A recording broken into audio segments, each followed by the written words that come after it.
वसुदेव सुतं देवं स चाणूरमर्दनम् देवकी परमानंदम कृष्णं वंदे जगद्गुरु। आप सभी वैष्णव जनों के चरणों में मेरा दंडवत प्रणाम। हरे कृष्णा। श्रीमद् भगवद गीता का 17वां अध्याय श्रद्धा त्रय विभाग योग के माध्यम से हम लोग सत्संग लाभ प्राप्त कर रहे हैं। भगवान श्री कृष्ण परम अनुग्रह पूर्वक अर्जुन का जो प्रश्न है कि हे प्रभु, जो शास्त्र विधि को नहीं जानते हो लेकिन श्रद्धा पूर्वक यजन करते हो, आपका यजन करते हो, देवताओं का करते हो, जो कुल परंपरा है उसके हिसाब से करते हो, जैसे भी यजन करते हैं, उनकी कौन सी श्रद्धा होगी। तो कल चर्चा हुई, भगवान श्री कृष्ण ने एक बहुत ही विलक्षण बात कही, श्रद्धामयो अयम पुरुषम यो यत श्रद्धे स एव स। भगवान कहते हैं तीसरे श्लोक में, अर्जुन वास्तव में जिसकी जैसी श्रद्धा है उसका वही स्वरूप है, यानी वो व्यक्ति वही है। यदि उसकी श्रद्धा सात्विकी है तो वो सात्विकी है, उसकी श्रद्धा परमात्मा के प्रति अटूट है तो वो मानो परमात्म रूप ही है। बिना किसी और इफ एंड बट के भगवान ने श्रद्धा की बात को इस तरह से कहा कि श्रद्धा जैसी होगी वैसी ही हमारी निष्ठा, वैसी ही हमारी गति और वैसी ही हमारी स्थिति होगी। भगवान ने श्रद्धा के बारे में कल इस बारे में बहुत अच्छे से चर्चा हुई। भगवान श्रद्धा के रूप में बहुत स्पष्ट रूप से कह रहे हैं कि जैसी हमारी श्रद्धा होगी। कल हमने ये बात भी देखी कि जो पुरी नरेश हैं उनकी भगवत प्रसाद में, भगवत प्रसाद और भगवान की वाणी और भगवान का नाम, इनमें फर्क नहीं समझना चाहिए। तो प्रसाद में ऐसी निष्ठा कि भगवान उनकी निष्ठा को देख के उनसे परम प्रसन्न हो गए और आज भी उनके प्रेम को, उनकी श्रद्धा को वो परंपरा के रूप में याद करते हैं। कल हमने श्रवण भेद के बारे में भी चर्चा की, श्रद्धा को हम कैसे पुष्ट करें, थोड़ी सी चर्चा इस पर हुई थी कि प्राय हम सत्संग करते हैं, श्रवण करते हैं, लेकिन श्रवण के साथ दो काम और हों। क्या हो? मनन और निधिध्यासन। यानी जो हम श्रवण करें उसको धारण करें, उस पर विचार करें, उसको हृदय में उतारें। बुद्धि में उतारने से बुद्धि में उतरेगा, पहले तो जरूरी है बुद्धि में उतारना, लेकिन वो हृदय में उतर जाए। जैसा कि कल उदाहरण आया कि गौकर ने श्रीमद् भागवतम की सप्ताह यज्ञ किया। सबसे पहले उन्होंने जो है पूछा सूर्यदेव जी से और सप्ताह यज्ञ किया। तो धुंधकारी जो कि परम पापी था, प्रेत की योनि में था, उसकी तो मुक्ति हो गई, बाकी की नहीं हुई। तो जो विष्णु दूत थे उन्होंने बताया कि श्रवण भेद के कारण ऐसा हुआ। बाकी लोगों को श्रवण में उतनी जिज्ञासा, उतनी तड़प नहीं है, उतना भाव नहीं है, उनकी उतनी श्रद्धा है ही नहीं जिससे कि उनको वैसा लाभ मिले। तो हम मनन और निधिध्यासन अवश्य करें और ये खुद को करना पड़ेगा। देखिए, कई बार कुछ साधक इस तरह से कहते हैं, आप बुरा मत मानिएगा, कि भगवत गीता में वही बातें बार बार आ जाती हैं और कोई अलग मतलब उनको कुछ चेंज चाहिए बार बार। कहने का मतलब क्यों चाहिए चेंज? कि उनकी रुचि भगवत गीता में जो मूल तत्व है, जो रस है, अभी उस पर नहीं पहुंची है। उनको तड़क भड़क बुद्धि विलास जिसे कहते हैं, है ना, उसमें ही ऊपर चल रहा है मामला। तो मनन और निधिध्यासन यानी श्रवण के बाद ये हमको खुद को करना पड़ेगा, तभी जो है शास्त्र अपना रस, अपना भाव प्रकट करेगा। एक कहानी हम सब ने सुनी है मनन और निधिध्यासन के लिए, कि एक कठपुतली वाला राजा के यहाँ जाता है, तो राजा पूछते हैं कैसे दिए भाई कठपुतली, तो उन्होंने कहा ये 5 रुपए की है, ये 500 रुपए की है, ये 5000 रुपए की है। अच्छा क्या फर्क है इनमें? तो वो कहता है कि वो कहानी है, एक कान से डालता है तार तो दूसरे कान से निकल जाता है कि ये तो 5 रुपए वाली है, यानी इधर से सुना और इधर निकाल दिया। दूसरी, वो पेट में पहुंच जाता है तार, गई तो सही अंदर, लेकिन किस लिए गई? दूसरों को सुनानी है, खुद के काम में आए चाहे नहीं आए, लेकिन दूसरे को बतानी है। ये रोग भी हम सबको प्राय होता है ना। तीसरा जो है वो मन बुद्धि अहम में घूमती है वो बात, और फिर हमारे काम आती है।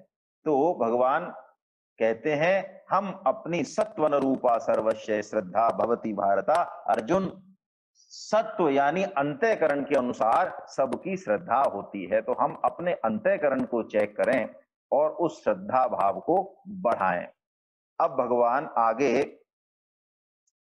चर्चा करेंगे कि कैसे उस श्रद्धा की पहचान हो, है ना, कैसे उस श्रद्धा की हम पहचान करें। स्वाभाविक श्रद्धा की बात हो रही है, जिस श्रद्धा को हम लेके आए हैं जन्म से, उस श्रद्धा की बात कर रहे हैं भगवान, है ना। चौथे श्लोक में उस श्रद्धा को पहचानने की कला बताएंगे भगवान।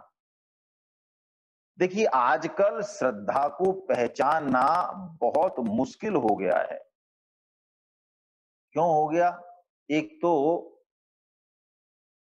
इतने मतांतर हैं, सोशल मीडिया आजकल इतना हावी हो गया है ना, यूट्यूब, व्हाट्सएप, फेसबुक, इतना सारा ज्ञान की गंगा बह रही है कि हम ज्ञान मार्गी हैं, हम भक्ति मार्गी हैं, हम कर्म मार्गी हैं, हम सत हैं, रज हैं, तम हैं, कौन सा भाव है, क्या करना चाहिए, ये प्राय हमें जो है बड़ी दुविधा की स्थिति रहती है। लेकिन इसको पहचानना अवश्यमेव है, पहचानना चाहिए। अभी भगवान आज या कल दोनों श्लोक लेंगे तो इस बात को बड़ी स्पष्ट रूप से चर्चा करेंगे कि हम अपनी श्रद्धा को कैसे पहचान सकते हैं। लेकिन ये श्रद्धा हम पहचाने क्यों? ताकि हम जिसमें हैं, जिस स्थिति में हैं, उससे आगे की यात्रा हो सके, हम अपने कल्याण की बात कर सकें। दूसरे के लिए नहीं करनी है काम, दूसरे पे हम अपना जो है जानकारी या ज्ञान का आरोपण नहीं करें। क्यों? परम श्रद्धेय स्वामी जी महाराज कहते हैं हम सब भगवान के अंश हैं। तो आज जो पापी भी दिख रहा है हमको, हमारी दृष्टि से तामसी भी दिख रहा है, वो इसलिए है कि उसने अपनी दैवी संपत्ति को अभी पहचाना नहीं। अभी संसार में उसका राग है, संसार से की तरफ उसकी जो है आसक्ति है। जिस दिन किसी भी वजह से उसके पुण्य कर्म, सत्संग से, कोई दुर्घटना से, किसी भी वजह से यदि उसकी आसक्ति, उसकी रुचि मुड़ गई, तो वो कितनी जल्दी प्रगति करेगा इसका कोई ठिकाना नहीं है। क्योंकि मूल में तो हम सब भगवान के अंश हैं, है ना। तो हम कैसे पहचाने अपनी श्रद्धा? तो परम श्रद्धेय स्वामी जी महाराज कुछ बात बता रहे हैं, उसके बाद हम श्लोक लेते हैं। परम श्रद्धेय स्वामी जी महाराज कहते हैं कि हमारा जो एक मान्यता होती है हम सबकी, हम किसी एक मान्यता को, एक शास्त्र को या एक सिद्धांत को मानते हैं और उसके हिसाब से हमारे भाव बन जाते हैं। स्वभाव से भी लेके आए हैं और बाद में वो और उसको पुष्ट करते हैं या जैसी भी वो बदल जाती। स्वभाव जा और शास्त्र जा और संग जा, ये 3 तरह की श्रद्धाओं पर कल चर्चा हुई हमारी, है ना।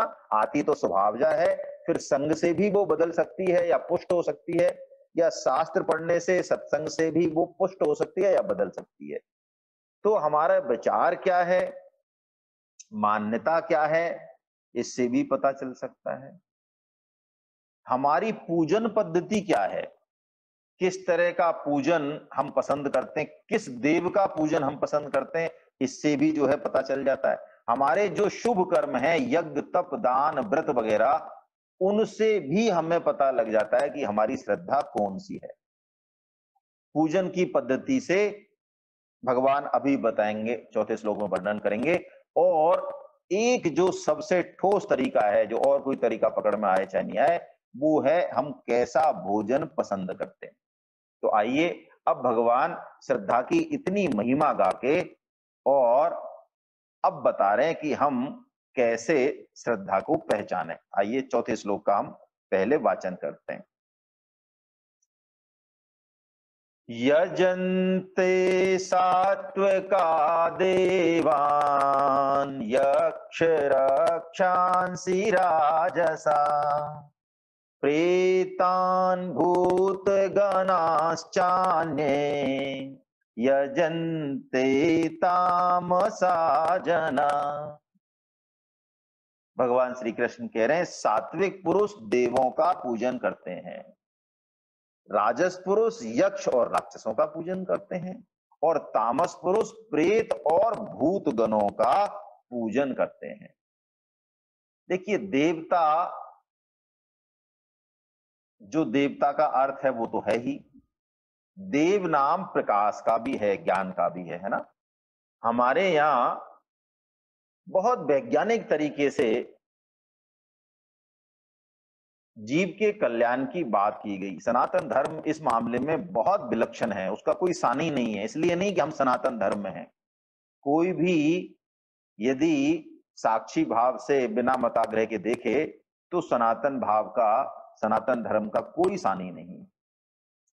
सनातन धर्म में जीव की सामर्थ्य, रुचि, उसका जो स्वभाव है, उसके पास कितना समय है, हर तरह की वैरायटी है, उसके हिसाब से हर जीव कल्याण कर सके, इस तरह की पद्धति जो है विकसित की गई है। कई बार हम शास्त्रों को पढ़ते नहीं है तो इस करुणा को, इस वैज्ञानिकता को उल्टा हम अपने सनातन धर्म पे दोषारोपण कर बैठते हैं।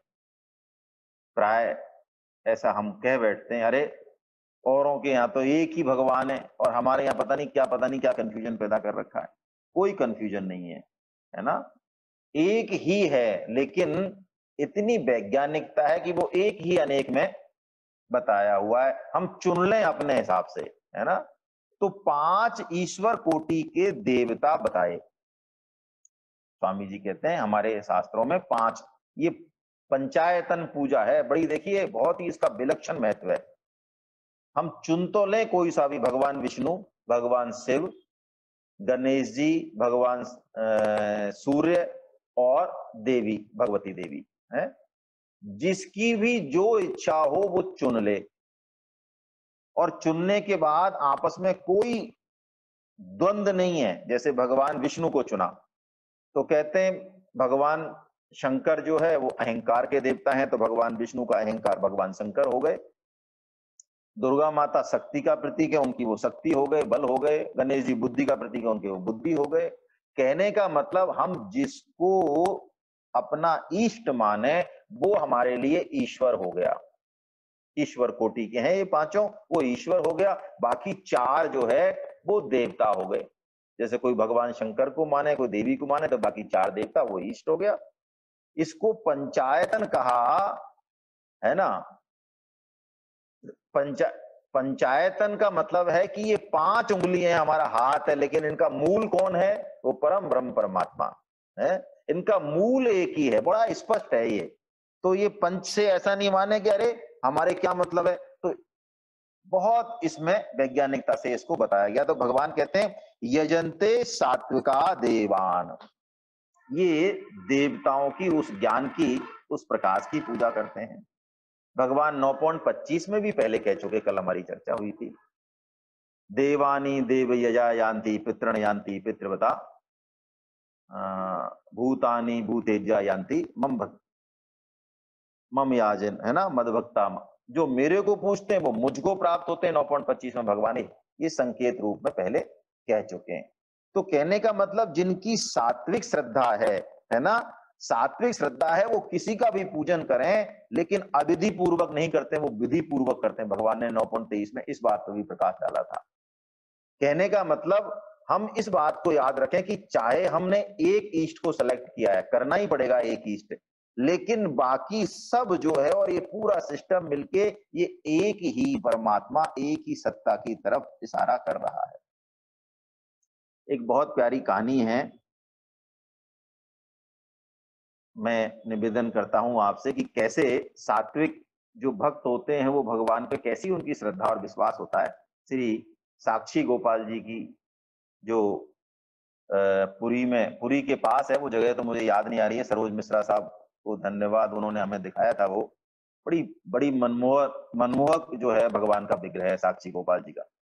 तो बहुत संक्षेप में मैं निवेदन करता हूं कि उड़ीसा, जिसे गौर देश भी कहते हैं, वहां से दो विप्रजन चले, एक वृद्ध थे एक जवान थे। वृंदावन की यात्रा पर चले कि वृंदावन में दर्शन करेंगे। तो हुआ का कि विप्र जो है, जो जो बुजुर्ग थे वो बीमार पड़ गए, और जो युवा ब्राह्मण थे उन्होंने उनकी पितृवत सेवा की, बहुत सेवा शुश्रूषा की, और बड़ा वो प्रसन्न हो गए, वो सही हो गए। और उन्होंने कहा, मेरी एक बहुत सुंदर और सुशील कन्या है, मैं उसको तुमसे ब्याहना चाहता हूं। तो उसने कहा कि प्रभु, मेरी को तो ब्याह की कोई इच्छा नहीं है। तो उन्होंने बड़ी जिद की कि नहीं, मेरा मन का बहुत भाव है, नम्रता पूर्वक आप मेरे इस आग्रह को स्वीकार कर ले। बड़ी नम्रता की। तो उन्होंने कहा ठीक है, जैसी आपकी आज्ञा है। तो ये गोपाल जी, श्री गोपाल जी महाराज के मंदिर में ही ये बात चल रही थी, और ये वृंदावन में विराजते थे। आ गए दोनों वापस। वापस आए तो घर पे बुजुर्ग ने कहा कि मैंने अपनी इस कन्या का विवाह कर दिया है। तो जैसा कि होता है, बड़े बच्चे हो गए, कमाने खाने वाले हो गए, तो बुजुर्ग पे सारी बहू है, बेटे वो पिल पड़े, कौन है, क्या करता है। उन्होंने कहा करता बढ़ता तो कुछ नहीं है, बड़ा अच्छा लड़का है, लेकिन अरे तुमने फालतू जो है, कोई हम तो अच्छे लड़के से करेंगे, और उनको चारों तरफ से घेर लिया उस बुजुर्ग को। वो बुजुर्ग फंस गए बेचारे, क्या करें अब, है ना। तो वो आया ब्राह्मण, उसने, तो उन्होंने कहा भैया तुम्हारी जो है नानुकुर करने लगे वो, तो उसने पंचायत जोड़ ली वहीं गांव में।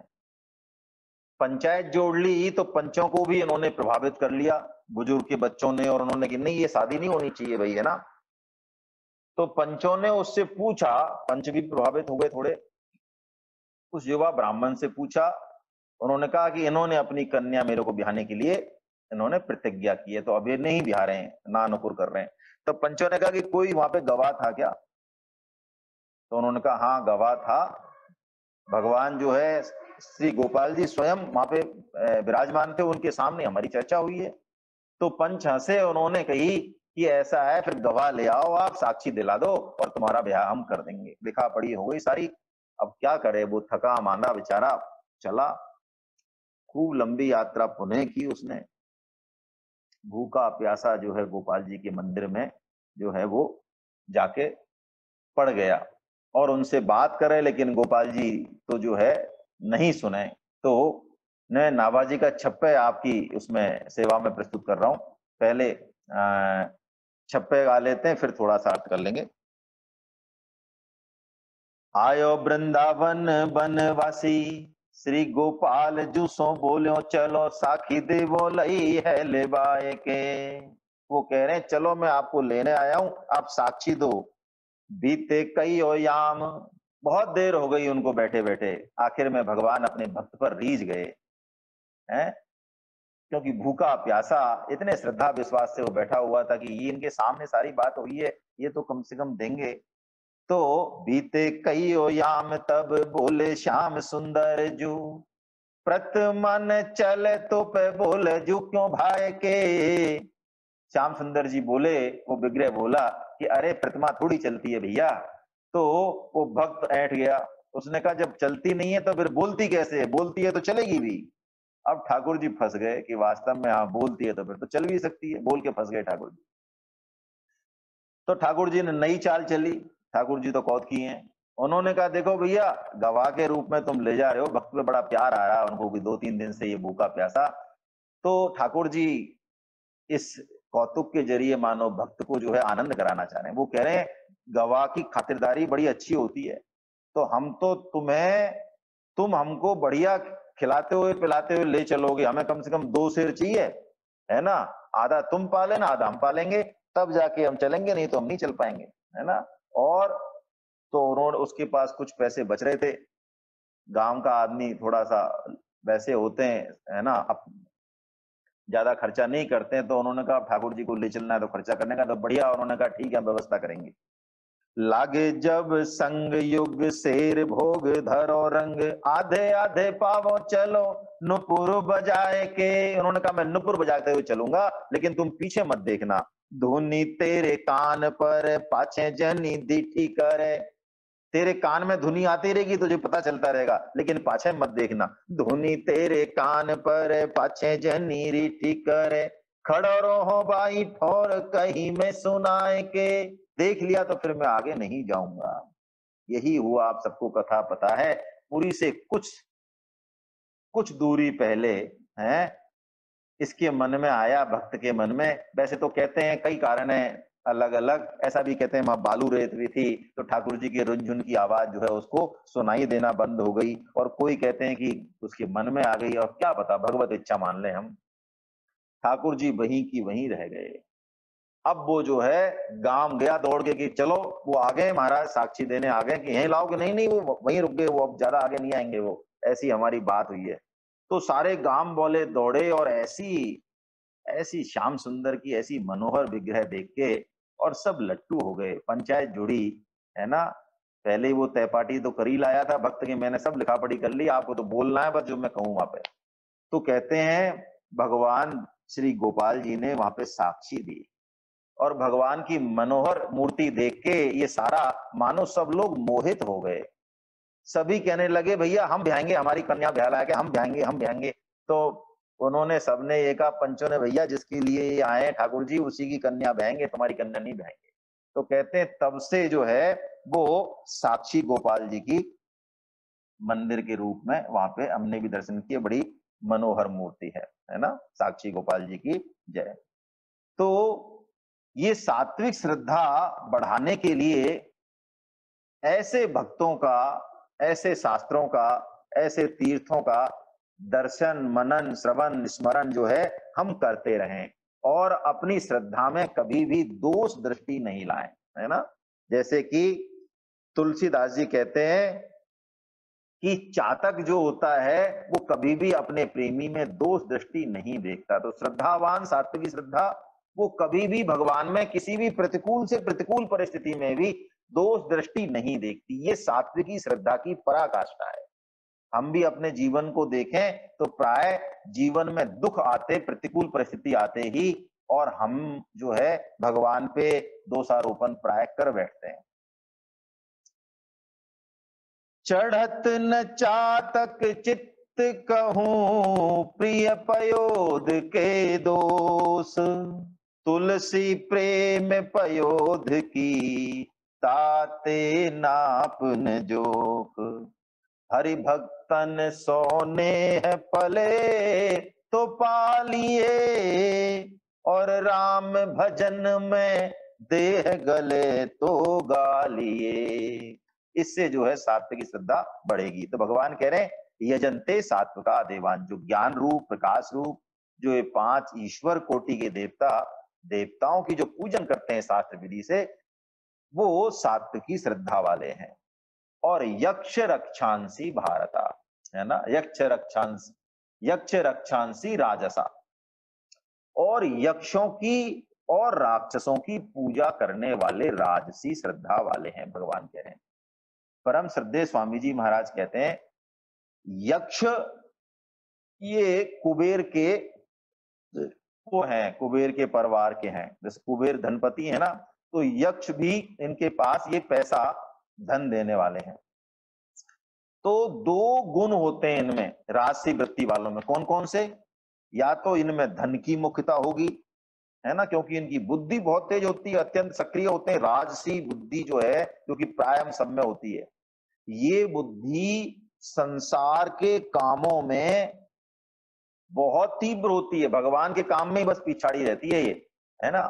तो 2 इसमें मुख्य गुण बताए भगवान ने राशि श्रद्धा में, यक्ष और राक्षस, है ना।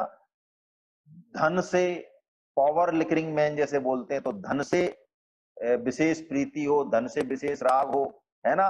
धन मद ऐश्वर्य कुछ भी कह सकते हैं, सत्ता शक्ति। या फिर राक्षस वृत्ति, मतलब दूसरे का नुकसान करने का भी भाव हो। उद्देश्य जो है यज्ञ तप दान तो करें, लेकिन दूसरे का जो है नुकसान करने का भाव हो। तो भगवान कहते हैं ये दो चीज यदि हैं तो उसकी वृत्ति जो है वो राजसी श्रद्धा फिर कहलाएगी, है ना।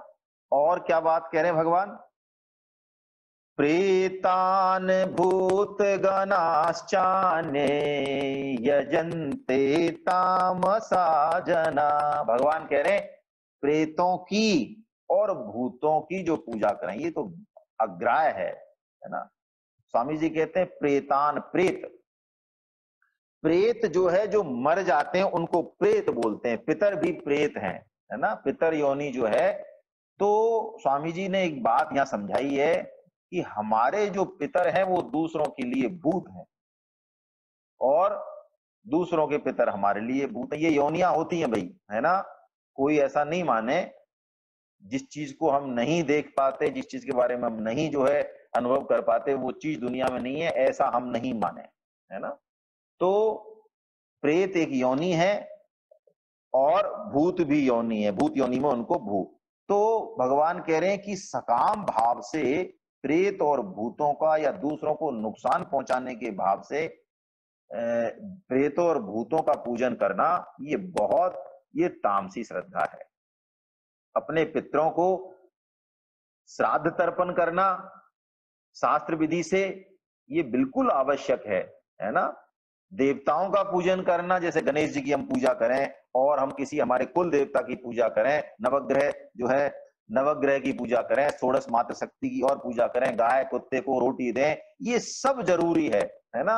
ऐसा नहीं करें। आजकल एक बात और हो रही है, अनन्यता के आवेश में प्राय हम अपनी कुल परंपरा और मान्यताओं का अपमान कर बैठते हैं, संस्कृतियों का, देवताओं का अपमान कर बैठते हैं। ऐसा हमारे जो है परिवार में ही, परिवार मतलब ये जो गीता का जो परिवार है इसमें भी अनुभव आता है। कृष्ण प्रेम, कृष्ण की अनन्यता के आवेश में आकर यदि हम देवताओं का अपमान कर दें, सूर्य देव का, वायु देव का, वरुण देव का, गणेश जी का और भी जितने भी देवता हैं हमारे, उनका अपमान नहीं कर बैठे। भगवान श्री कृष्ण ही विभिन्न रूपों में हैं। कई लोग, मैंने सुना है इसलिए कह रहा हूं, गणेश जी का पूजन क्यों करते हो शुरू में, है ना। गणेश जी ये देवी देवताओं के पूजन के चक्कर में मत फंसो आप, है ना। भगवान श्री कृष्ण का पूजन करो। तो ये भगवान श्री कृष्ण फिर गणेश जी क्यों बनाए, गणेश जी कौन है? गणेश जी में भगवान नहीं दिख रहे तो फिर कन कन में भगवान कैसे दिखेंगे? ये अनन्यता का आवेश है, ये प्रज्ञा अपराध है, ये है ना। ये अनन्यता नहीं है। अनन्यता तो हम इस दर्शन की समग्रता को यदि समझेंगे तो अनन्यता सधेगी, वरना तो कैसे सधेगी बताइए। भाई हम ध्यान करने बैठे और ध्यान में बंदर आ गया, आवाज हुई, देखा कुत्ता आ गया, तो समग्र ध्यान हो गया क्या? सतत ध्यान हो गया क्या? कैसे होगा?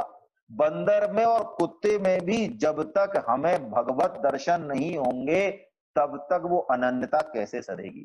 स्वामी जी बहुत सरल उदाहरण से इस बात को समझाते हैं कि पतिव्रता होने का मतलब ये नहीं है कि वो सिर्फ और सिर्फ पति का ही ध्यान रखे। पति के संबंध से उसके और जो हैं सास ससुर हैं, देवर जेठ हैं, उनका भी यथायोग सम्मान करना, आदर सत्कार करना ही असली पतिव्रत धर्म है ना। पतिव्रता के आवेश में सबकी छुट्टी कर देना, ये पतिव्रता नहीं है। ऐसे हम अनन्यता को भी हम समझें। देखिए अब इसमें जो है राग या सकाम के कारण ये तामसी और राजसी जो है त्याज्य है ना, त्याज्य है। अब इसी वृत्ति को भगवान अगले 2 श्लोकों में, हम एक साथ ही ले रहे हैं अगले 2 श्लोकों को।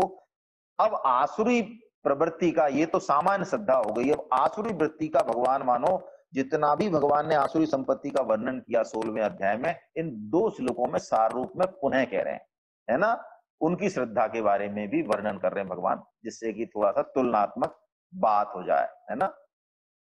आइए पहले हम जो है इनका वाचन कर लेते हैं, फिर एक साथ ले लेंगे दोनों श्लोकों को।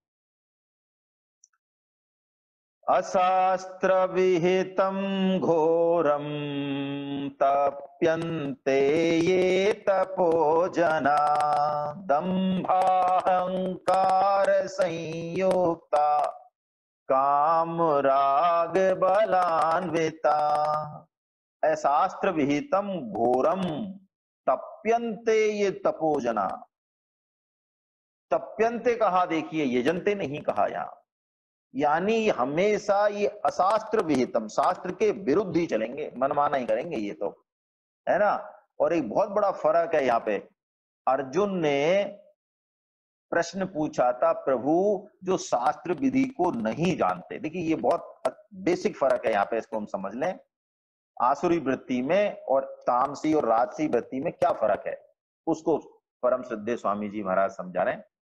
अर्जुन ने प्रश्न किया था सत्र पहले में कि प्रभु जो श्रद्धा पूर्वक यजन करते हैं लेकिन शास्त्र विधि को नहीं जानते हैं, उनकी कौन सी श्रद्धा होती है। लेकिन भगवान यहाँ पे जो कह रहे हैं वो कह रहे हैं ये जो आसुरी वृत्ति है ये शास्त्र विधि को हो सकता है खूब जानते हो, लेकिन फिर भी ये पालन नहीं करना चाहते। कहने का मतलब अज्ञता से नहीं, उपेक्षा से नहीं, ये तो विरोध पूर्वक जो है भगवान का विरोध करते हैं ये तो शास्त्र विधि का। इसलिए यही आसुरी वृत्ति है। दंभ अहंकार संयुक्ता, दंभ के कारण और अहंकार से युक्त होने के कारण काम राग बलान्विता, कामना राग और बल इसके जो है इससे ये युक्त हैं। और क्या कह रहे हैं भगवान, 6वां श्लोक और पढ़ लेते हैं। कर्षयन्ते शरीरस्थं भूतग्राममचेतसा माम चैवान्तैः शरीरस्थं तान् विद्यासुरना निश्चयान्। माम चैवान्तैः शरीरस्थं तान् विद्यासुर निश्चयान्। कर्षयन्तम शरीरस्थम, कर्षयन्तम तपाते हैं, सुखाते हैं, कर्षयन्तम किसको, शरीरस्थम इस शरीर को, और इस शरीर के अंदर भूत ग्रामम अचेतसा वो मूर्ख, वो बेवकूफ है ना, वो बेहोश, अचेतसा जो चेतना नहीं है। शरीर के अंदर जो 5 भूत हैं या 5 भूतों के अधिष्ठाता देवता है। माम, अरे वो ही नहीं है, मैं भी तो बैठा हूं हृदय में। माम चैवान्तम शरीरस्थम, मैं भी तो इस शरीर के अंदर बैठा हूं। तो अर्जुन जो मुझको भी सुखाते हैं उनको तू आसुरी निष्ठा वाला जान। यानी ये सात्विक, राजस और तामस से भी अत्यंत नीच हैं।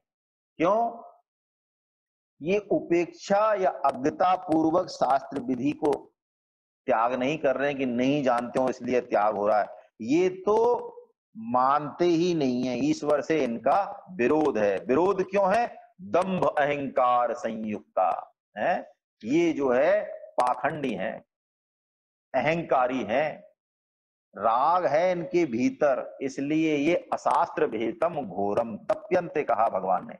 भैंसा तप कर लेंगे ये, शास्त्रों ने जो कहा कि ऐसे बताओ बिना, ये कहेंगे अरे शरीर को कष्ट नहीं हुआ फिर काई का तप हुआ, फिर कोई तप नहीं है। अरे प्रतिकूल परिस्थिति में प्रसन्न रहना ये कोई तप है, जब तक कांटों में खड़े नहीं होंगे तब तक एक पैर पे खड़े नहीं होंगे, है ना। भैंसा तप जैसे कि हमने चर्चा की। और बड़ी दुख की बात है कि हमारे भारतवर्ष में अज्ञान की कमी कह लें, शिक्षा की कमी कह लें, हम स्वाध्याय बिल्कुल करना नहीं चाहते, पढ़ना तो मानो हमने खत्म ही कर दिया है आजकल है। तो हमें कोई भी बेवकूफ बनाता है।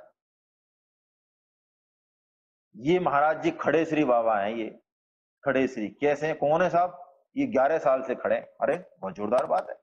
ये पढ़े श्री बाबा, ये पढ़े, ये मलमूत्र का त्याग भी नहीं करते हैं, ये तो पढ़े ही रहते हैं, ये तो 10 साल से पढ़े हैं ये, है ना। ऐसे ऊट पटांग ये कांटों पे खड़े हैं, पिछले इन्होंने पता नहीं क्या, मतलब बिल्कुल ऊट पटांग बात है ना, उसको जो है ये तप मानते हैं, है ना।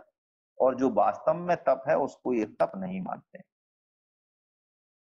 ऐसे लोगन सो का कहिए, ऐसे लोगन सो का कहिए, हरि गुण सुनहि न हरि गुण गावही, बातन ही आसमान गिरावही। ऐसा दम्भ, बातों से आसमान गिराने की बात करते हैं।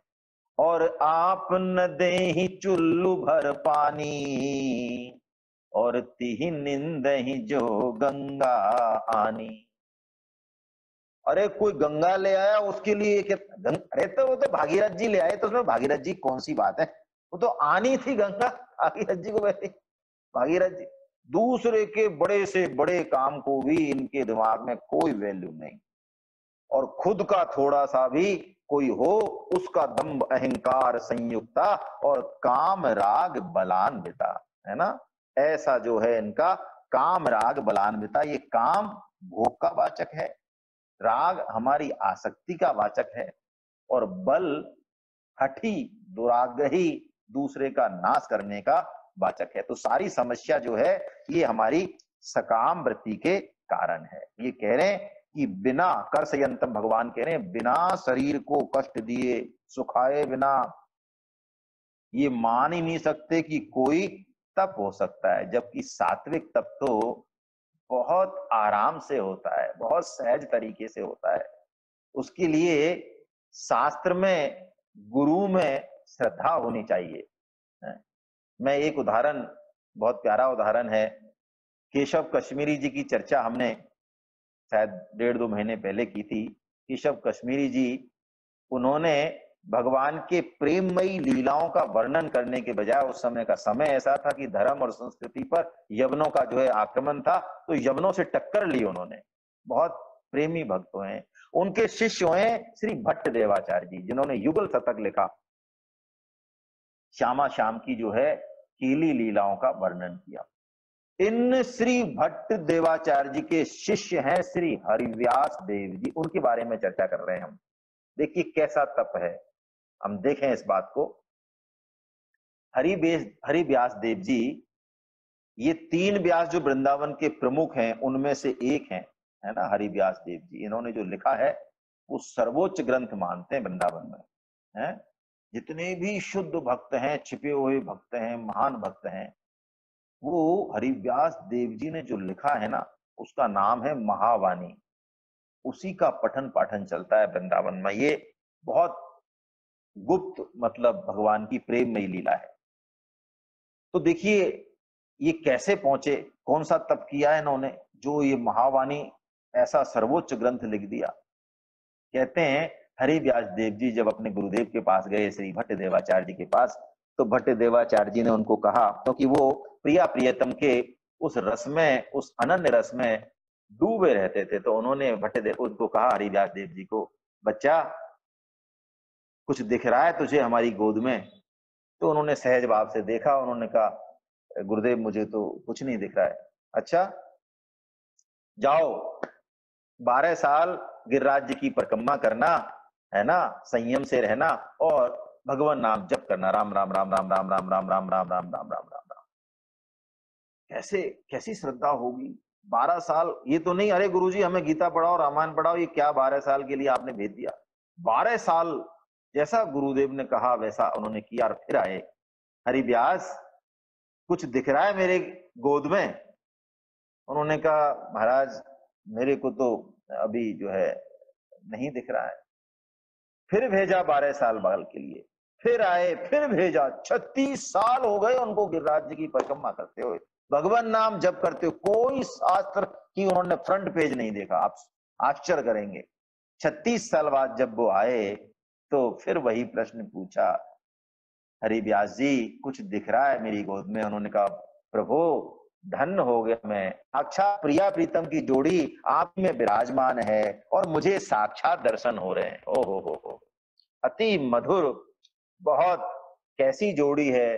प्रभु आपकी बड़ी कृपा हो गई, मंत्रोपदेश दिया, उपासना रहस्य समझाया तुरंत, और इन्हीं हरिव्यास देव जी ने जो है महावाणी है, श्रृंगार रस का, ये श्रृंगार रस सबसे कठिन है, सिंगिनी का दूध है, या तो श्रवण पात्र में रुकता है या फिर जो है ना, कोई सिंह सावक ही पचा सकता है। इन हरिव्यास देव जी ने जो लिखा है इसके लिए नाभाजी ने इनको सुभट कहा। सुभट यानी छोटे मोटे नहीं है। श्री भट्ट सुभट प्रगट्यो अघट, रस रसिकन मन मोद घन। गुरु आशीर्वाद से कौन सा तप है ये ऐसा तप, लेकिन ये इस तप को नहीं मानते, है ना। देखिए एक बात समझने लायक है, ये आसुरी वृत्ति का हो गया मामला कि बिना कष्ट के कुछ ये मानते ही नहीं है। योग की जो दृष्टि है वो क्या है?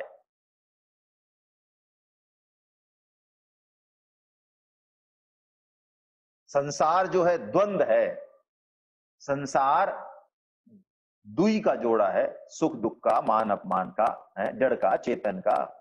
तो योग मानो वो परमहंस की दृष्टि है, वो सम्यक दृष्टि है कि इस द्वैत में से उस अद्वैत को खींच ले। सम्यक क्या मतलब? दोनों ही अतियों से जो है हम बचें। जैसा कि गौतम बुद्ध जी का उदाहरण यदि मैं लूं, गौतम बुद्ध जी तपा रहे थे अपने को, तो गांव की स्त्रियां एक मंगल गान करती हुई जा रही थी कि बीना के तारों को इतना मत कसो कि वो टूट जाएं, और इतना भी ढीला मत छोड़ो कि उनसे कोई स्वर न निकले। तो यानी योग वो संगीत है जो सम्यक दृष्टि देता है। कीचड़ से कमल निकलना है, संसार में रहते ही तो परमात्मा की प्राप्ति होनी है।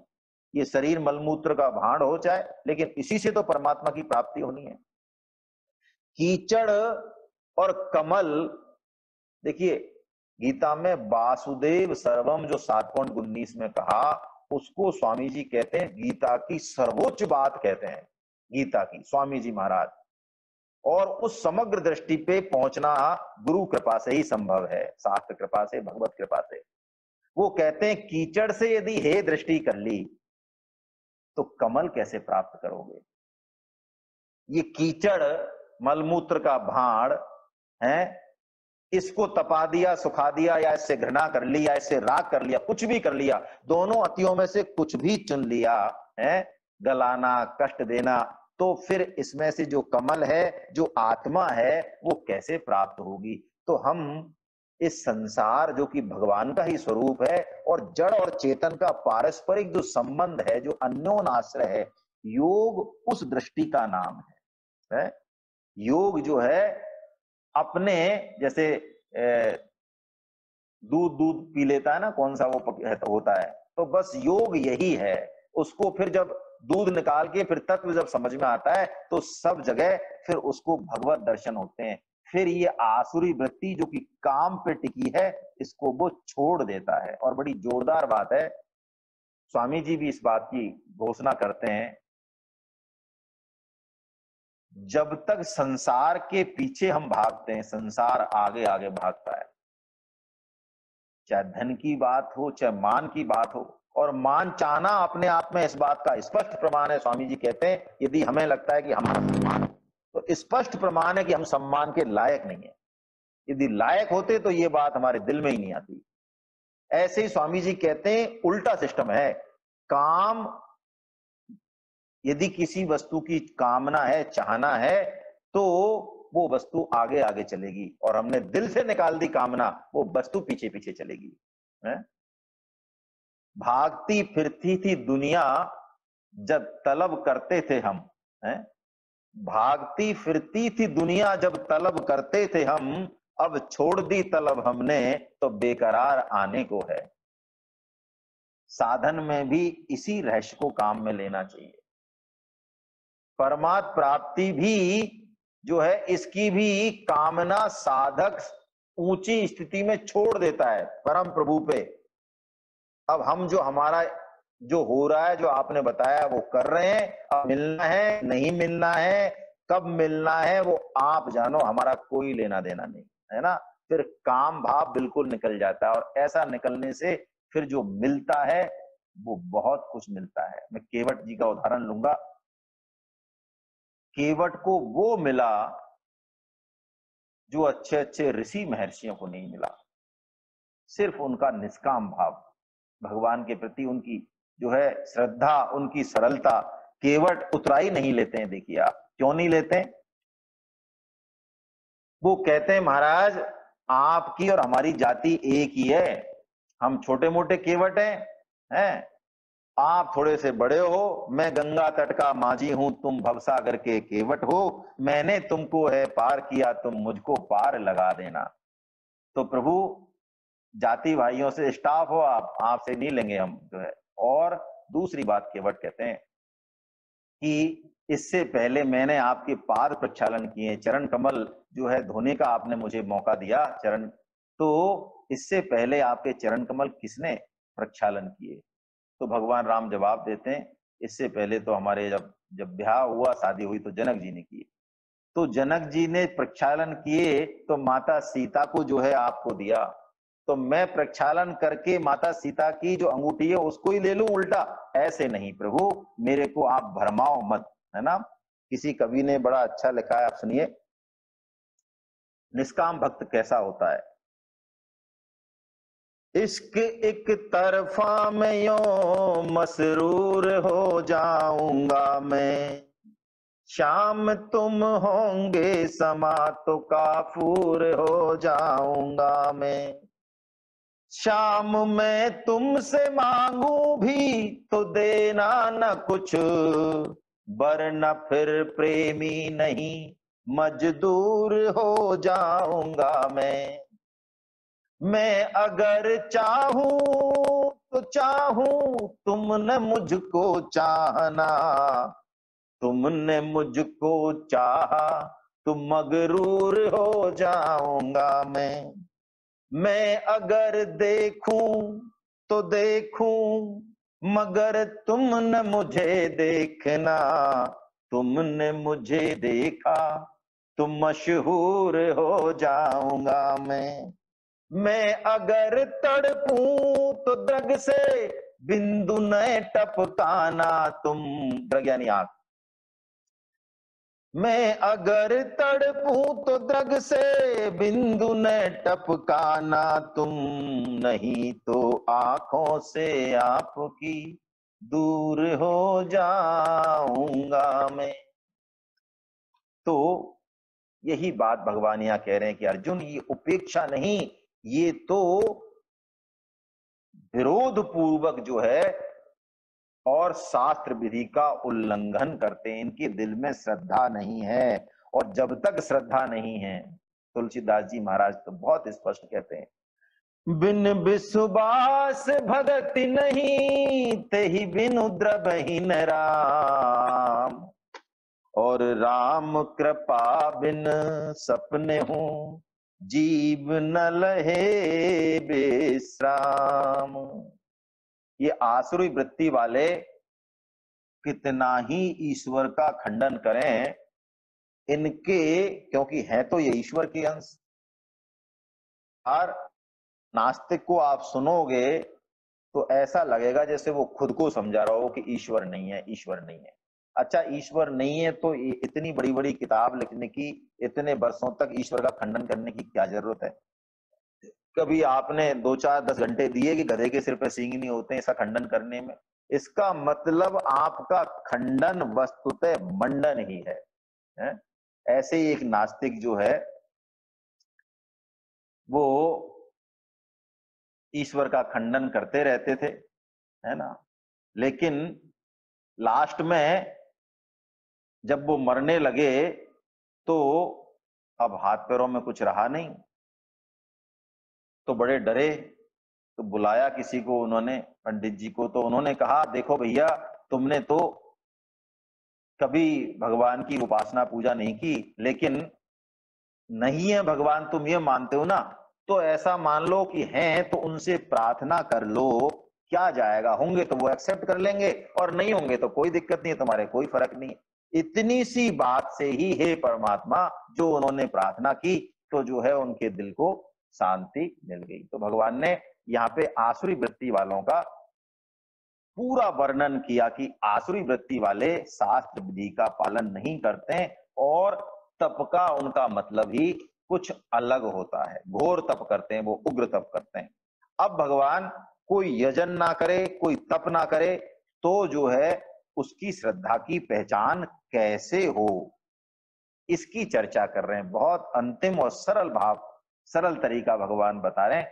अब भगवान 3 तरह के आहारियों का वर्णन करेंगे, आहार का नहीं करेंगे। देखिए, आहार 3 तरह का नहीं है, जो आहार में जो रुचि है हमारी, सात्विक, राजसी या तामसी श्रद्धा के अनुसार हमें कैसा अन्न पसंद है, उस अन्न की रुचि को लेकर भगवान हमारी श्रद्धा की पहचान बताएंगे। बहुत बड़ी वैज्ञानिक पूरा सोच है इसके पीछे हमारी दर्शन में। हमारा दर्शन भोजन को सिर्फ भोजन नहीं मानता, भोजन के पीछे बहुत बड़ी सोच है।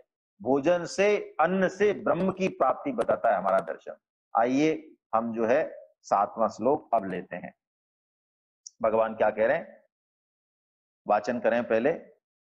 आहारस्त्वपि सर्वस्य त्रिविधो भवति प्रिय, यज्ञस्तपस्तथा दानं तेषां भेदमिमं शृणु। आहार तु अपि सर्वस्य, तु यानी पिछले प्रकरण में जो भी पहचान बताई भगवान ने, उन सब से अब अलग कह रहे हैं। अपि सर्वस्य, सर्वस्य पद देके मानो भगवान कह रहे हैं यज्ञ विधि जाने ना जाने जो भी है, श्रद्धा जैसी भी है, सबका पता लग जाएगा। त्रिविधो भवति प्रिया, 3 तरह से आहार, 3 तरह की रुचि होती है आहार के प्रति, है ना। ऐसे ही भगवान कह रहे हैं यज्ञ, तप और दान, इनको लेकर भी, इनसे भी पहचान बताएंगे भगवान आगे। क्यों? यज्ञ तप दान से मतलब जितने भी शुभ कर्म है, यज्ञ तप दान यहां मुख्यता से लिया गया है ना। इसी से औरों से भी पता चल जाता है यज्ञ तप। अब देखिए यहां पे परम श्रद्धेय स्वामी जी महाराज कह रहे हैं कि सामान्य रुचि का वर्णन है, जो कि हमारी प्राय एक रुचि होती है भोजन के प्रति। विशेष परिस्थिति को लेकर, हमारे शरीर की कोई विशेष अवस्था को लेकर यदि रुचि है तो उसकी बात यहां नहीं हो रही है। जैसे बच्चे मिट्टी बहुत खाते हैं, गाय लवण चाटती है, गर्भवती माताएं जो होती हैं उनकी खटाई पसंद है। जब हमारे अंदर किसी चीज की कमी होती है तो हम उस चीज को जो है ज्यादा डॉक्टर के हिसाब से खाते हैं, उसकी बात नहीं हो रही है। देश काल परिस्थिति के हिसाब से भी कुछ चीजें जो है बदल जाती हैं। यह सामान्य रुचि की बात है, और आहार से ही मतलब नहीं है। यहां आहार के पीछे पूरा एक सिस्टम है। श्रद्धा के अनुसार, मन बुद्धि के अनुसार उसकी आहार के प्रति कैसी दृष्टि है, कैसा भाव है, वो अन्न जो आया है वो कैसा, वो न्यायुक्त कमाई है, सच्ची कमाई है या नहीं, कई तरह की आहार को वो किस दृष्टि से देखता है? इन सब बातों को लेकर जो है भगवान श्रद्धा का वर्णन करेंगे। स्थूल दृष्टि से तो यहाँ पे 3 तरह के आहार का वर्णन है, लेकिन स्वामी जी कहते हैं कि इसके पीछे पूरा सूक्ष्म स्तर पे पूरा एक्सरे है मनुष्य का। क्यों? हमारे यहाँ अन्न से और ब्रह्म की प्राप्ति बताई है। अन्न से पता चल जाता है पूत के पग पालने में कि हमारी बाकी सिस्टम कैसे हैं। अन्न से ही हमारा पूरा शरीर, हमारी मन, हमारी बुद्धि, हमारी स्मृति, हमारी सब निष्ठा सब बनता है। तो आहार का बड़ा महत्व है हमारे यहाँ। आहार पर विशेष जोर दिया है, आहार और विहार पर। बीमारी पर जोर नहीं दिया, हमारे यहाँ स्वास्थ्य पर जोर दिया है। आयुर्वेद का जो सिद्धांत है वो ये तो कहता है कि हम सत वर्ष जिए, अच्छे से जिए, है ना। लेकिन बीमारी की बात कम है, बीमारी की निदान है, लेकिन बीमारी की चर्चा बहुत कम है। क्यों? हम इंद्रिय संयम पर, है ना, कुपथ पर, इस पे ज्यादा जोर देते हैं। कुपथ ना करें, पथ करें, है ना। तो अब भगवान यहाँ पे आहारी का वर्णन कर रहे हैं परम श्रद्धेय स्वामी जी महाराज। एक तो ये चीज कह रहे हैं, जैसे कि पहले भगवान ने गीता में कई जगह आहार से संबंधित वर्णन किया है, तो वो आहार का वर्णन नहीं था, वो आहारी का ही वर्णन था। हम थोड़ा सा देख लें, है ना। जैसे भगवान 4.30 में कहते हैं, जब भगवान यज्ञ बता रहे हैं, अपरे नियताहारा प्राणान प्राणेषु जुह्वति, प्राणों का प्राणों में जो हवन करते हैं वो बहुत कम जो है पाते हैं। आहार की मात्रा हमारे साधन, ध्यान और भजन में बहुत महत्वपूर्ण रोल निभाती है, बहुत महत्वपूर्ण। हम अच्छा ध्यान लगा पाएंगे कि नहीं, हम भजन कर पाएंगे कि नहीं, हमारी भगवान में भजन में रुचि होती है कि नहीं होती है, इस पर हमारा आहार विज्ञान बहुत ज्यादा प्रभाव डालता है। यदि हम आहार ज्यादा कर लें और फिर कहें कि हमें नींद ना आए, हमें ध्यान लगे, संभव नहीं है। देखिए हमारे यहाँ उपवास का एक बहुत महत्व है। क्यों? उपवास में हमारा अंतःकरण का जो सत्व है वो बढ़ता है, ऊर्जा पूरी मिल जाती है हमको, है ना, ऊर्जा पूरी मिल जाती है। तो आहार पर विशेष ध्यान है। जैसे कि विद्यार्थियों के लिए कहा, काक चेष्टा बको ध्यानम स्वान निद्रा तथैव च अल्पहारी ग्रह त्यागी विद्यार्थी पंच लक्षणम। ये 5 लक्षण विद्यार्थी, हम सब विद्यार्थी हैं, है ना, विद्या का अर्जन करना चाह रहे हैं, भगवत गीता को समझना चाह रहे हैं, शास्त्र का अध्ययन, तो हम सब विद्यार्थी हैं। तो काक चेष्टा बको ध्यानम और स्वान निद्रा तथैव च अल्पहारी ग्रह त्यागी विद्यार्थी के 5 लक्षण हैं। तो भगवान आहार का गीता में 6.16 में भी वर्णन करते हैं। युक्त आहार विहारस्य युक्त चेष्टस्य कर्मसु, इसका भगवान वर्णन करते हैं, है ना। तो आइए अब भगवान इसके भेद जो है हमको बता रहे हैं, है ना। देखिए एक तो इस बात को देख लें कि आहार तामसी वृत्ति में तो क्या है, वो कुछ भी ऊटपटांग खा लेंगे, है ना। जबकि सात्विक वृत्ति वो आहार को एक तो प्रसाद बुद्धि से ग्रहण करेगी और लक्ष्य उसका भोजन नहीं है, भोजन के लिए नहीं जी रही है, वो जीने के लिए भोजन उसको चाहिए, निर्वाह बुद्धि से जो है वो पाते हैं, है ना, प्रसाद बुद्धि से वो पाते हैं। तो आइए अब हम जो है इसका सात्विक आहार का वर्णन करते हैं, है ना। पहले हम श्लोक का वाचन कर लें। मैं एक बार समय देख लूं, मुझे समय का आइडिया नहीं है, समय तो हो चुका है, तो ले लें, मेरे ख्याल से 5-7 मिनट में हो जाएगा, बाकी कल देख लेंगे, चलिए, है ना, थोड़ा बहुत।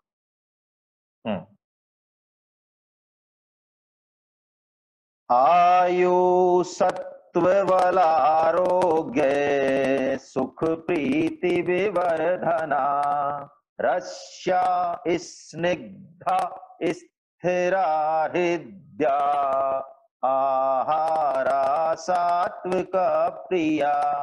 जिनकी सात्विक श्रद्धा है उनको कैसे आहार पसंद है, वो कह रहे हैं आयु सत्व बल आरोग्य सुख प्रीति विवर्धना। स्वामी जी एक बहुत अच्छी बात यहाँ बता रहे हैं कि पहले परिणाम बताया भगवान ने कि वो आहार हमको देगा क्या, आयु देगा, अंतःकरण की सिद्धि देगा, आरोग्य देगा, शरीर में बल देगा, सुख देगा, है। तो कहने का मतलब सात्विक श्रद्धा वाला व्यक्ति कुछ भी ऊटपटांग नहीं खाएगा। वो पहले ये देखेगा मुझे क्या, कब, कहां, कितना खाना चाहिए।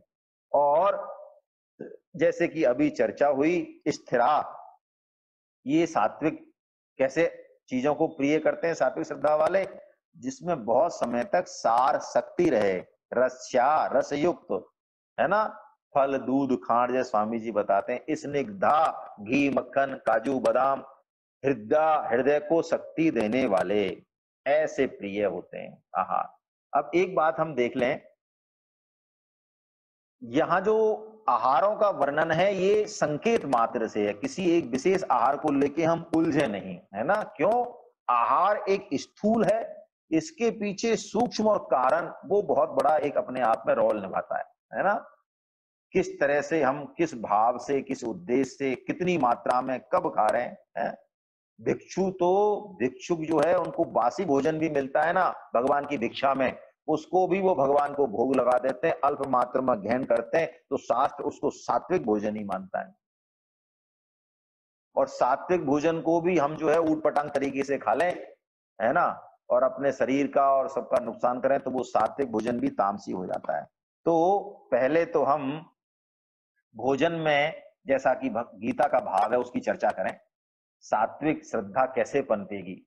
ब्रह्मार्पणम ब्रह्मा हविर्ब्रह्माग्नो ब्रह्मा नामहुतम ब्रह्मेव तेन गंतव्यम ब्रह्म कर्म समाधिना। ओहो, ये भोजन मंत्र है, यानी हम भोजन नहीं करते हैं, हम भगवान की आराधना ही करते हैं।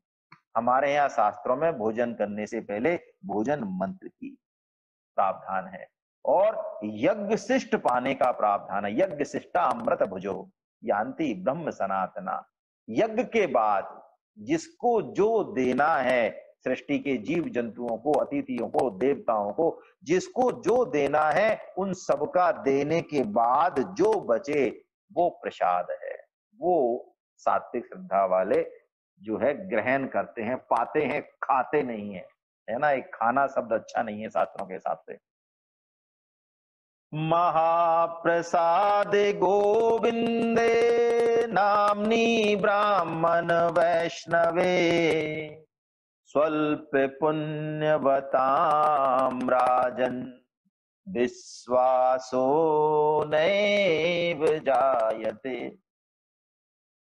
कितना प्यारा श्लोक है। वो कह रहे हैं कि भगवत प्रसाद में भगवत बुद्धि होना, भगवान नाम में भगवत बुद्धि होना और ब्राह्मण जो भक्त हैं, शुद्ध हैं, वैष्णव हैं, उनमें भगवत बुद्धि होना, ये कोई बहुत बड़े पुण्यों से ही होता है।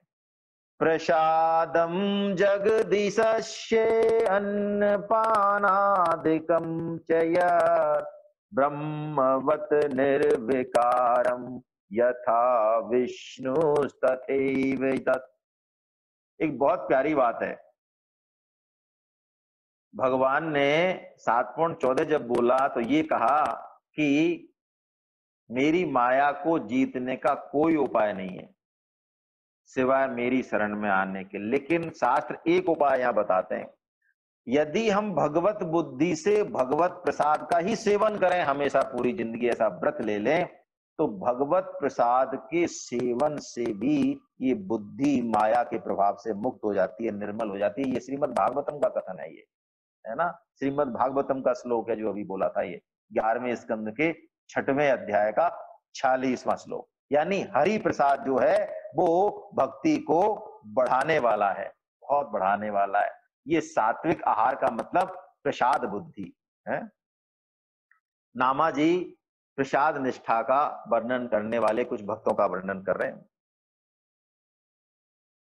भगवंत भुक्त अवशिष्ट की कीरति कहत सुजान हरि प्रसाद रस स्वाद के भक्त इते परमान। कौन कौन से भक्त प्रमाण है? देखिए, जो भगवान का प्रसाद ही ग्रहण करते हैं, कुछ और ग्रहण नहीं करते। शंकर सुख सनकादि कपिल नारद हनुमाना विश्वक सेन प्रहलाद बलि भीषम जग जाना अर्जुन ध्रुव अम्बरीश विभीषण महिमा भारी अनुरागी अक्रूर सदा उद्धव अधिकारी। ये भगवान के भक्त हैं जो और कुछ करें चाहे ना करें, ये भगवत प्रसाद में भगवत दर्शन कर लेते हैं। प्रसाद निष्ठा ऐसी होती है, बहुत पुरानी बात नहीं है। एक राधा वल्लभी भक्त थे, सूरदास थे, वो दिखता नहीं था उनको, प्रज्ञा चक्षु थे, लेकिन उनकी निष्ठा भगवत प्रसाद में भी और उच्च। कैसी उच्च? वो राधा वल्लभी प्रसाद ही ग्रहण करते थे, किसी और ठाकुर का प्रसाद ग्रहण नहीं करते, ऐसी उनकी निष्ठा थी। तो ये सच्ची बात है, ये बिल्कुल। कहते हैं एक बार कुछ भक्तों ने उनसे मजाक करने की सोची, तो एक भक्त जो है बांके बिहारी जी से भगवान का प्रसाद लेके आया, लड्डू लेके आया 4, तो 2 लड्डू उसमें से बांके बिहारी जी के निकाल लिए और 2 लड्डू राधा वल्लभ जी का प्रसाद आया, 2 और 2 मिला के 4 उनको दोने में रख के दे दिया कि महाराज पाओ, राधा वल्लभ जी का प्रसाद पाओ। तो उन सूरदास जी ने बहुत सारे भक्तों के सामने घटना घटी, उन्होंने वो 2 लड्डू उनको नमन किया, सूंघा होगा, भगवत कृपा है ना, नमन किया, प्रसाद को नमन करते, तो 2 लड्डू निकाल के और उनको दे दिए, आप पाओ, बाकी 2 पा लिए, 2 निकाल के दे दिए कि महाराज इनको क्यों नहीं पाया, कि नहीं नहीं आप पाओ, कोई बात नहीं है, ये जो है ना, ये तो ऐसे ही जो भजन में आगे बढ़ना चाहते हैं वो कम से कम भगवत प्रसाद भी पाएं और कम से कम इधर उधर का ऊट पटांग तो बिल्कुल ना खाएं, है ना। ऐसा कहा गया है कि गोने ब्याह ओछाहे को, संत अन्न संत नहीं खाए, जहां तहा के पाए वे, भजन तेज घट जाए। अन्न यदि गलत खा लिया तो भजन में व्यवधान अवश्य पड़ेगा, अवश्य पड़ेगा, है ना। तो जब भी भोजन करें, और भोजन क्या करें, भक्त तो वस्त्र भी ग्रहण करता है, कुछ भी नई चीज भी लाता है तो वो भगवान को अर्पण करता है ना, उससे हमारा जो है शुद्धि होती है। तुम ही निवेदित भोजन करही, पट प्रसाद प्रभु प्रसाद, पट भूषण धरही, पंच कवल करि जैवन लागे, गारी गान सुन अति अनुरागे। बहुत सूक्ष्म अर्थ है यहाँ, पंच कंवल करी जैवन लागे, जिसको निकालना, एक तो ये मतलब है 5 को और निकालते हैं, शास्त्रों की आज्ञा है। एक ये भी है कि हमारे 10 प्राण हैं और 10 प्राणों में से 5 प्राण मुख हैं, तो ओम प्राणाय स्वाहा, ओम अपानाय स्वाहा, व्यानाय उदानाय समानाय स्वाहा, यानी भोजन नहीं हो रहा है, ये भजन हो रहा है, भजन चल रहा है। और गारी गान सुन अति अनुरागे, यानी भोजन में भाव का विशेष महत्व है, विशेष महत्व है। थोड़ी सी चर्चा इस पे कल और करेंगे सात्विक आहार पे साथ में। आइए अभी हम जो है विश्राम लेते हैं। हरे कृष्णा हरे कृष्णा हरे कृष्णा। आपके मन में कोई बात हो, समय हो गया है, किसी के मन में कोई बात हो, किसी ने बीच में, किसी भक्त ने, किसी वैष्णव ने हाथ तो खड़ा किया था, मुझे नाम याद नहीं आ रहा है, यदि कोई टिप्पणी हो, कोई बात हो तो हम 1-2 मिनट में चर्चा कर लेते हैं, 2-3 मिनट है हमारे पास। हरे कृष्णा।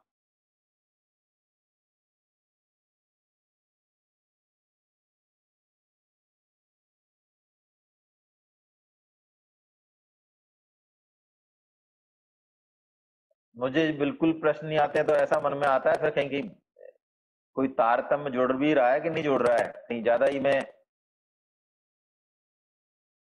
ऐसी तो बात नहीं है ना,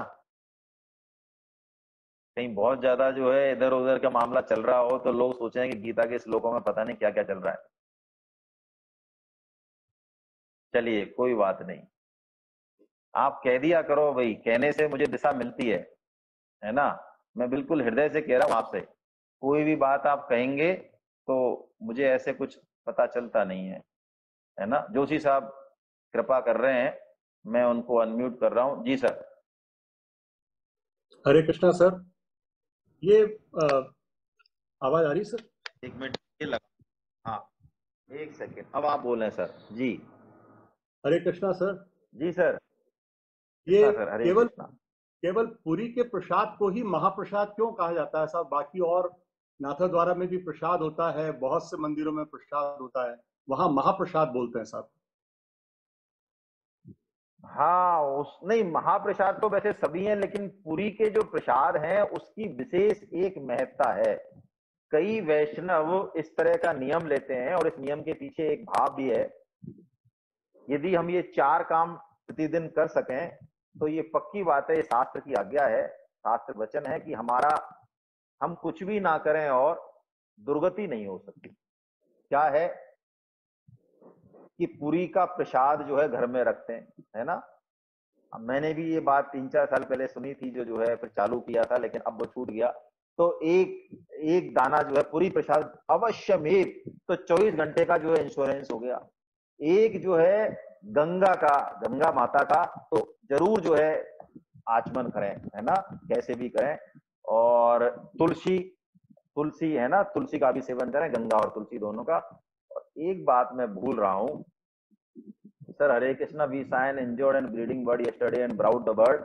मेरे को बोल के बताओ भाई, इतना मैं पढ़ नहीं पाता हूँ, है ना, इतना मैं नहीं पढ़ पाता हूँ, क्योंकि मुश्किल से 2 सेकंड तो टिकता है आपका मैसेज, मैं नहीं पढ़ पाता हूँ। आप मुझे बोल के बताएंगे तो अच्छा लगेगा।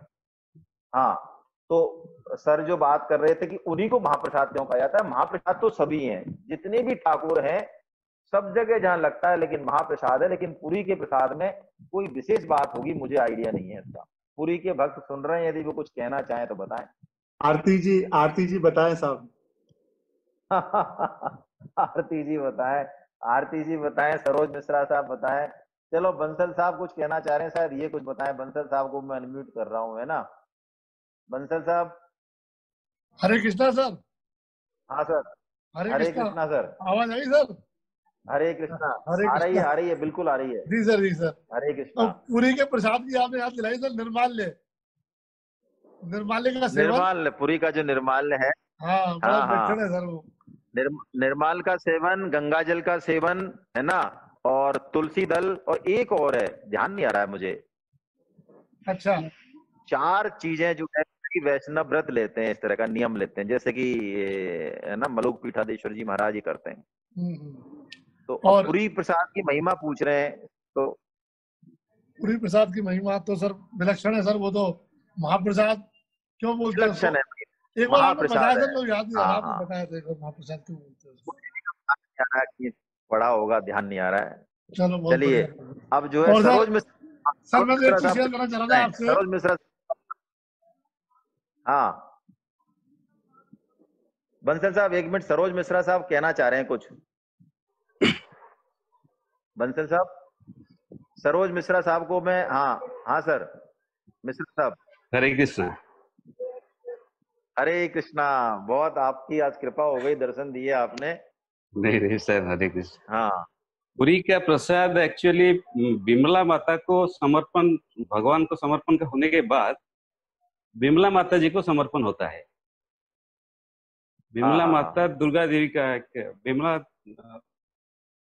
देवी है, उसके बाद वो हाँ महाप्रसाद हाँ, हो जाता है। उसके बाद महाप्रसाद हो जाता है।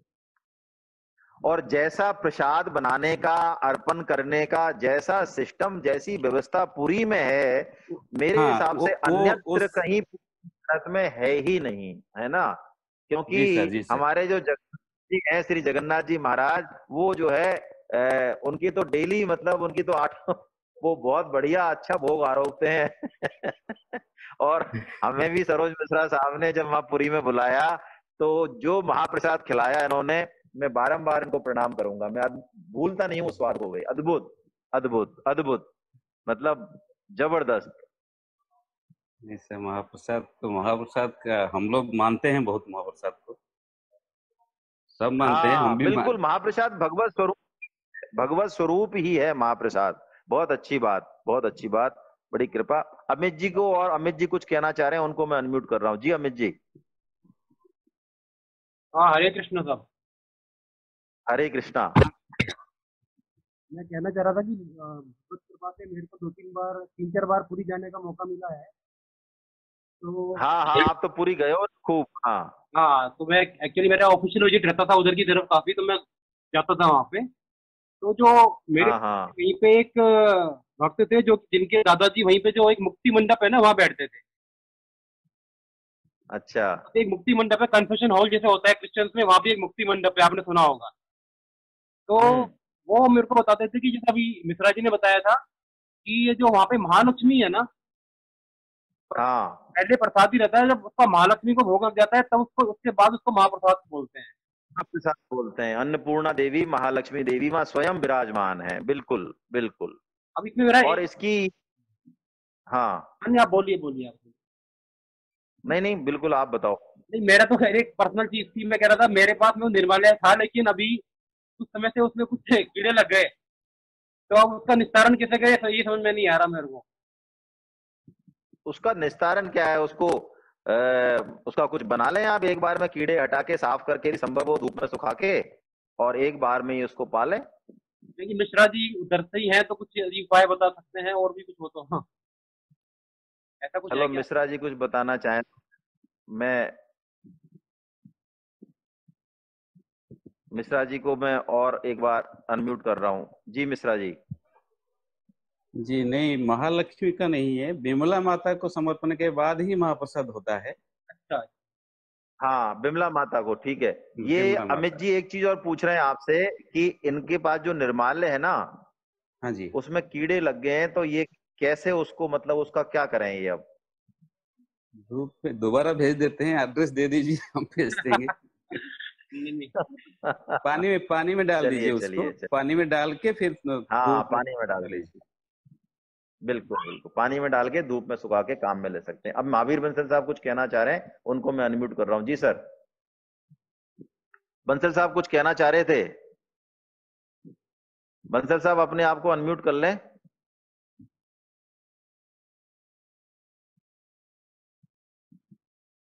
बंसल साहब सुन रहे हैं मेरी बात? अनम्यूट कर लें सर अपने आप को। हरे कृष्णा सर। हाँ कुछ कह रहे थे, उस समय कट गई बात आपकी। नहीं, मैं तो यही कह रहा सर, जो अपना ये गीता का जो चल रहा है सिस्टम, तो बहुत ही मतलब जी सर। मेरे को तो बहुत सारा अच्छा लग रहा है, क्योंकि एक एक शब्द का हम लोग यहाँ पे व्याख्या चल रही है, शब्द से व्याख्या चल रही है श्लोकों की, तो बहुत ही विलक्षण है सर, क्योंकि इस तरह से जी गीता सर। को हमने अभी तक नहीं समझा। पहली बार उस तरह से श्लोकों का अपन ले रहे हैं, तो बहुत ही आनंद आ रहा है सर। बस ये शेयर कर रहा था मैं। आनंद आपके भीतर ही है ना एक्चुअली, है ना, आप लगे रहते हो। चलिए सुधीर जी भी, ओ आज तो सुधीर जी भी कृपा कर रहे हैं। सुधीर जी महाराज अनम्यूट करो अपने आप को।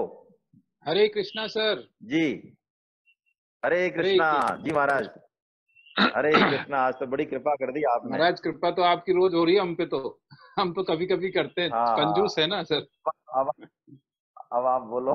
सर अपन जो कहते हैं सतोगुणी देवताओं की पूजा करते हैं, तमोगुणी भूत प्रेतों की पूजा करते हैं, और सारा संसार ज्यादातर हम रजोगुणी लोग हैं, तो रजोगुणी के लिए भगवान ने कहा ये यक्ष और राक्षसों की पूजा करते हैं। तो अगर अपन देखें बिल्कुल। तो आज कौन से देव हैं जो यक्ष और राक्षस है जिनकी हम पूजा कर रहे हैं? देखो, यक्ष और राक्षस का जो मामला है ना, पूजन का, पूजन से मतलब है हमारे दिल में, यक्ष का मतलब धन, धन के प्रति हमारे अंदर राग कितना है। दूसरा, पूजन के प्रति, पूजन के पीछे हमारा भाव क्या है। जैसे कि मैं बताऊं, तामसी श्रद्धा वाला व्यक्ति भी हो सकता है परमात्मा की पूजन करे, लेकिन वो क्या करेगा पता है आपको? जैसे उसको कहा समर्पण कर दो, तो वो कहेगा देखो महाराज अब आपको समर्पण कर दिया है, अब उनसे मान लो कोई परमात्मा ही बोले कि ऐसा करो आप सुबह 4 बजे उठ के और कम से कम 1 माला, देखो अब ये हमसे नहीं होगा महाराज, हम तो आपको समर्पण कर चुके, है ना, अब जो करो जो आप ही करो। मतलब उस श्रद्धा के पीछे तमो भाव है, अकर्मण्यता है ना, वो है तामसी वृत्ति, तो वो अकर्मण्यता, वो किसी का भी पूजन करेगा वो झलकेगी। ये भगवान ने एक सामान्य बात बताई कि सात्विकी श्रद्धा वाले देव पूजन करेंगे। देव से मैंने, मेरे ख्याल से देवताओं से भी मतलब है, और पंचदेव देव का से मतलब बताया। प्रकाश और ज्ञान से भी। 5 देव से भी है, लेकिन देव का एक अर्थ सर ज्ञान और प्रकाश भी है ना। और देव और परमात्मा भी यक्ष है। और राक्षस का मतलब, हाँ देव परमात्मा भी है। यक्ष और राक्षस से मतलब ये है कि हमारे पूजन भाव में या किसी भी क्रिया में राग या फल की इच्छा कितनी जुड़ी हुई है, पहली बात। दूसरा, दूसरों से द्वेष करने की, दूसरों को नुकसान पहुंचाने की हमारे अंदर दया कितनी है, ये भी भाव है उससे। तो हमारे अंदर रजोगुण, अब जरूरी नहीं है हम रजोगुणी आए थे, रजोगुण में के बाद सतोगुण बढ़ गया हो, है ना, तमोगुण कितना है, ये सब मिक्स मैटर है, इसको कैसे अपन डिफाइन करें नहीं कर सकते अभी। हाँ बस वही था थोड़ा सा भाई, यक्ष और राक्षस की पूजा कैसे, मतलब वो कहाँ है यक्ष और राक्षस जिनकी हम पूजा कर रहे हैं? तो जाती है ना सर कई तरह की। यक्ष तो जैसे कुबेर जी कौन है? हाँ कुबेर तो जैसे ज्यादातर लोग ये पूजा यक्ष करते हैं। और यक्ष ही तो है, तो ये यक्षों के सरदारी तो हैं कुबेर हाँ जी, ये धन की अधिपति हैं। जी सर। तो स्वामी जी ने यही कहा, यक्ष से मतलब हम धन से ले लें, धन की कामना वाले यक्ष की पूजा करेंगे। मतलब अब सर यक्ष से मतलब जिसकी भी पूजा करें वो। सर इसमें अगर एक थोड़ा सा भी है कि अगर अपन बात करें, भगवान कहते हैं हाँ अर्थार्थी आर्थो जिज्ञासु, आर्थ मेरे भक्त हैं। हाँ तो अगर अर्थ की इच्छा कर रहे हैं तो ठीक फिर है। वो अपन रजोगुणी, फिर परमात्मा से कर रहा है, वो सत्वगुणी हो गया। देखो, परमात्मा से यदि अर्थ की भी इच्छा की तो भी पतन नहीं होगा, वो तो भक्त की श्रेणी में आ गया, वहां तो धारा ही बदल गई। हाँ फिर सर। चाहे धन मांगे चाहे कुछ भी मांगे, फिर तो बात ही अलग हो गई। लेकिन जी समस्या यही तो है इस पूरी श्रद्धा में भी, तामसी, राजसी और सात्विकी में भी मूल में यही तो है कि हम निष्कामता पे नहीं पहुंच पा रहे अभी पूरी तरीके से। सही बात है। और बिल्कुल सर। परमात्मा की प्रति जितनी श्रद्धा होनी चाहिए उतनी नहीं है। ये जो भक्त है जो कि परमात्मा से अर्थ मांगता है, इसकी परमात्मा में निष्ठा तो पूरी है, मांग रहा है भले अर्थ ही। जी सर। उसकी निष्ठा इतनी है कि वो अर्थ यदि उसको कहीं दूसरे से मिले उससे ज्यादा, तो अभी वो लेने वाला नहीं है। बिल्कुल सर। मेरो ये तो ऐसा गिरधर ही है गोपाल। कि मुझे तो मेरी माँ चाहिए, अब दूसरी कोई माँ कहे वो कितनी सुंदर हो, कितने ही ऊंचे पद पे हो, मेरे को उससे कोई लेना देना नहीं, मेरे को तो मेरी माँ बिल्कुल चाहिए। सर। जी सर। मेरे ख्याल से यही मतलब होगा। और बाकी हरे अपन कृष्ण। और व्यक्तिगत बात कर लेंगे। आपकी बातों का समाधान मेरे से कभी निकलता तो है नहीं, तो आज भी क्या निकलेगा। हरे हरे कृष्ण सर, कृष्णा। हरे कृष्ण, हरे कृष्ण, जय गोपाल। नहीं सर, एकदम परफेक्ट है सर, परफेक्ट गोविंद है, है क्या? बहुत सही है सर, एकदम कोई परफेक्ट है सर। बाद में आपने जो जोड़ा ना उससे एकदम क्लियर हो गया। चलिए हरे कृष्ण। चलिए चलिए। गोविंद जय जय गोपाल जय जय। गोविंद जय जय गोपाल जय जय। राधा रमन हरि गोविंद जय जय। राधा रमण हरि गोविंद जय जय। गोविंद जय जय गोपाल जय जय। गोविंद जय जय गोपाल जय जय। राधा रमन हरि गोविंद जय जय। राधा रमण हरि गोविंद जय जय। राधा रमन हरि गोविंद जय जय। राधा रमण हरि गोविंद जय जय। नाम संकीर्तनम यस्य नाम संकीर्तनम यस्य सर्व पाप प्रणाशनम सर्व पाप प्रणाश प्रणामो दुख समनस्तम नमामि हरिम परम। प्रणामो दुःखं नस्तं नमामि हरिं परम। बोलो वृंदावन बिहारी लाल की। जय हो। बोलो बांके की लाल की। जय हो। बोलो राधा गोविंद देव सरकार की जय। बोलो जय हो। आज के आनंद के जय आप हो। सभी जय हो। वैष्णव जय जनों हो। के हरे कृष्ण। मेरा बार बार बंदन। हरे कृष्णा हरे कृष्णा हरे कृष्णा। अब हम परसों, आज से शनिवार हो गया ना, 28 नहीं कल है, शुक्रवार है कल सर। हम मिलेंगे इसी। हाँ हाँ, कल मिलते हैं इसी समय। हरे कृष्णा हरे कृष्णा। आप सभी को बंदन, बारंबार बंदन। हरे कृष्णा।